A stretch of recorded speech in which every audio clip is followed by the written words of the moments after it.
what remain to this day kind of the most memorable and beautiful and eccentric parks ever down along Coney Island. And they were Steeplechase and Luna Park and Dreamland, which you have kind of a picture of over there, and which you can see on the front of the book here. They were all built to sort of an incredible scale. They were quite fantastic. They had all these kind of buildings that were built to just amuse in of themselves.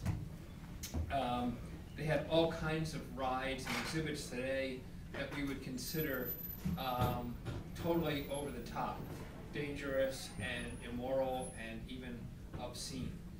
For instance, there was in both Luna Park and Dreamland little cities made up entirely of midgets and dwarfs and built entirely to their size, open year-round. They lived there. They had their own fire departments, own police departments, permanently on display. You had more kind of useful things, such as an exhibit where the person who invented incubator babies had set up shop. He couldn't get any hospitals to take a chance on them, so he set up an actual exhibit out on Coney Island.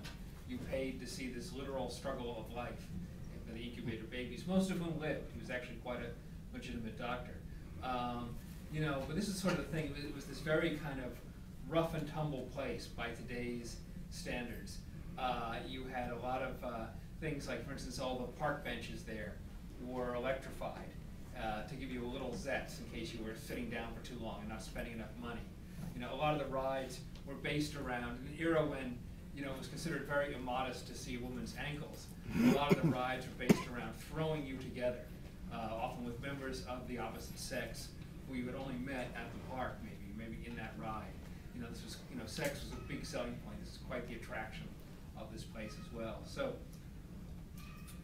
I thought I would read a little bit just from the introduction, where a couple of characters who are involved with the story are going to tell the story, and then a little bit going on the Steeplechase ride, which was in Steeplechase Park, and which was, for a long time, one of the most beloved rides there, where you'd go around this long track on these mechanical horses that would go up and down. You can see them from time to time in a bank commercial that floats around.